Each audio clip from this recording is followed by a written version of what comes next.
Today we're going to talk about translating power functions. And so what that means is that we're going to look at the graph of power functions, and then we're going to look at how changing the parent function of the power function and changing it, how that shifts or translate the original graph up, down, and left and right. So let's begin by reviewing whenever we studied the absolute value function. So the absolute value function was y equals the absolute value of x. We were able to do that on our calculator, and it kind of looked like this. It would look like a V with the vertex at the origin, or 0, 0. And then when we had the graph, the absolute value of x plus 2, when the 2 was on the outside, it shifted our parent function, or our parent graph, it shifted it up 2, right? Because it had a k value of a positive 2, so it shifted up 2. And then when we changed it to the absolute value of x minus 2, it shifted our graph down 2, because our k value was minus 2. And then we explored a little further, and we said, what if we put that plus 2 inside the absolute value symbol? So y was equal to the absolute value of x plus 2, and then we closed our absolute value. So again, you can also do that on your calculator. And what we found is that our original function got shifted 2 to the left. So it looked like when you did a plus 2 inside the absolute value, or a plus k, you moved left. Versus if you have a minus k, you went right. All right, so translation of a graph is a sliding of the graph. And that sliding doesn't rotate or resize the graph, it just slides it either up or down or left or right, and that's called a translation. So let's go ahead and talk about what a power function is. A power function is when you have a form y equals a times x to the n power. So this a and this n, those are actually going to be numbers. Those will actually be numbers. So your only variables will be y, your dependent variable, and x, your independent variable. All right, so let's take a look at an example. Let's say we want to graph the function y equals x squared. Well, we can either plot points and plot the points, or we can actually use our calculator and do y equals x squared. But we're going to do this by making a table of ordered pairs and then plotting those points. So if x equals negative 3, then x squared equals 9.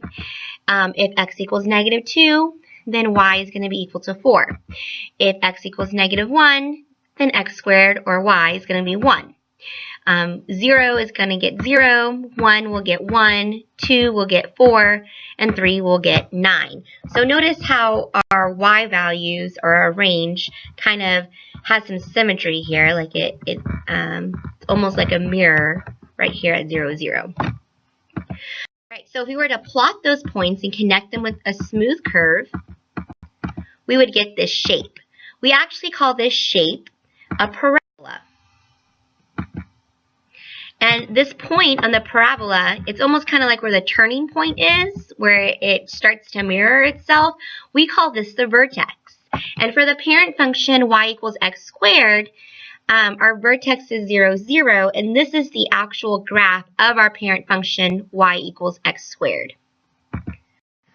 All right, so let's say we have y equals x squared, and we want to see what will happen if we add a k value to it, or a plus 2. So we're not adding plus 2 the actual variable, we're actually doing x squared first and then adding 2. So if this behaves like the absolute value function, this plus k value should move the graph up 2. And then if we have a minus k, that will move the graph down. Okay, so a translation of a function is what you get when a number is added or subtracted from either the input or the output of the function. So in general, if we have y equals x squared plus k, the graph shifts k units vertically. So if it's plus k, it goes up. If it's minus k, it goes down. All right, let's explore some more. Let's say we have y equals x squared, that's our parent function, but then we're actually going to subtract 2 from our input. So we're actually subtracting 2 from x before we square it, And so this is what we call the h value. So remember, in the absolute value function, if we had a minus h inside the absolute value, then it moved right. So that x minus 2 is going to move or translate our parent function 2 to the right. Versus if we add an h value, or we add a number before we square it, that's going to move it left. All right, so in general, y equals x minus h squared, the graph will shift h units horizontally. So if it's minus h, then it's going to move right. If it's plus h, it will move left. All right, so I'm going to go ahead and give you a chart that is going to help you figure out the different types of functions. Actually, I'm sorry, that chart can be found in your textbook. If you'll go ahead and open up to this lesson in your textbook, and you can see a nice little chart, which if you would like, you can go ahead and copy down into your notes for use. All right, so let's look at this translations. So we have plus k. So plus k is after we perform the function. So that's after we square it or after we take the absolute value. So if it's plus k, then it's k units up. Minus k is going to be k units down. Okay, plus h is before performing the function. So it's before you square it or before you absolute value. So that means it's going to go h units left if it's plus h. If it's minus h, then you're going to go h units right. And this is actually the table that I was talking about. This is the table that you need to have written down so that way you can use it. We're going to be using it quite often anytime we talk about functions. All right, so this is what we call the work form of a function. So this work form, if you can get your function to look like this, you can identify your h value and your k value. And if you can identify your h value and your k value, you can list your translations because you have h units that move horizontally and k units vertically. Another thing that you can find is the turning point or the vertex. So the vertex or the turning point is going to be the h, comma, k. So this is an ordered pair. So it's because the turning point of the vertex is a point. And so that point can be found by your h value, comma, your k value. So notice this h value, this is supposed to be after x minus h. So if you have x plus h, you just can't write h because it's x plus. You need to put it in this form first. So it would be x minus negative h. So your h might be negative if this says plus. All right, so let's do an example. Here we have y equals x minus 2 squared plus 4. So our horizontal is minus 2, or h is minus 2, which means it means 2 units to the right. And then our k value is plus 4, so we go 4 units up. And so that means that our vertex, so it's already in the form x minus h, so we can just write our h, which is 2, and then our k, which is 4. So that would be our vertex. All right, let's try another one. So this one, our h value is plus 3, so it moves left 3.